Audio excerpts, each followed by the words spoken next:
تلك الدار الآخرة نجعلها للذين لا يريدون علوا في الأرض ولا فسادا والعاقبة للمتقين.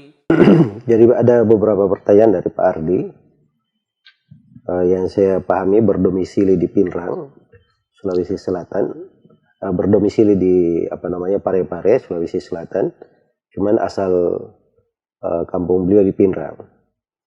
Jadi kalau yang ditanyakan zakat fitrinya dikeluarkan di mana, maka dia asalnya mengeluarkan di tempat yang dia berada di situ, yang dia tinggal di situ. Karena dasarnya zakat itu diambil dari orang yang berkewajiban mengeluarkan zakat dan diberikan kepada orang-orang fakir yang berada di sekitarnya. Iya. Kecuali kalau penanya misalnya beliau tinggal juga di daerah asalnya, maka tidak ada masalah dia salurkan di sana. Kemudian yang kedua, kemana dia serahkan? Ini hukum yang penting saya ingatkan di sini.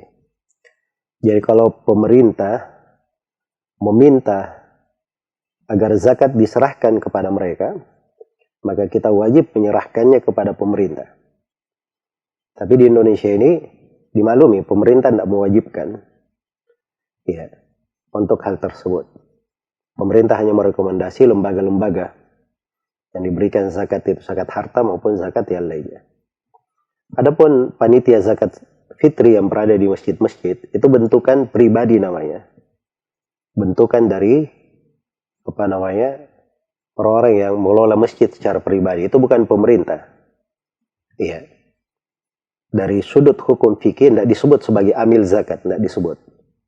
Mereka hanya disebut suatu orang yang berbuat kebaikan, membantu orang menyalurkan zakatnya. Dan itu nggak ada masalah kalau sepanjang dia bertindak sebagai wakil untuk menyalurkan zakat tersebut. Untuk menyalurkan zakat.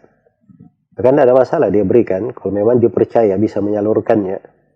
Dan zakat fitri dikeluarkan dalam bentuk beras.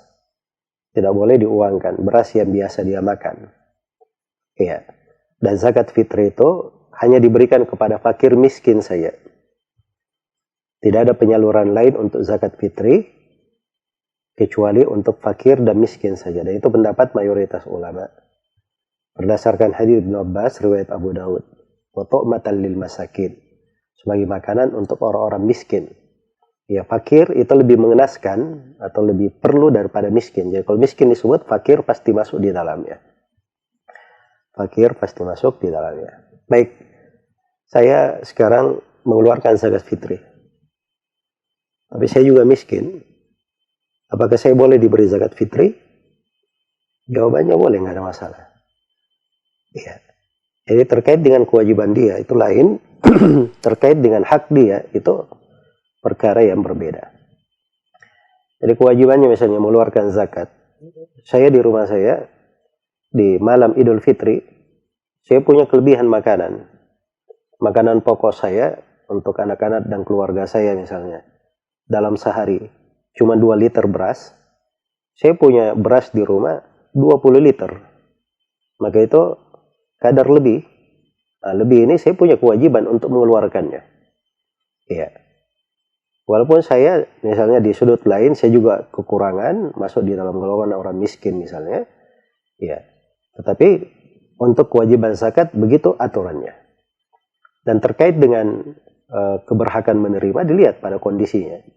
Ya memang di kesehariannya atau di kehidupannya misalnya orang yang bekerja tapi penghasilannya tidak cukup atau sama sekali tidak ada penghasilan, maka itu masuk di dalam miskin yang boleh diberikan zakat padanya.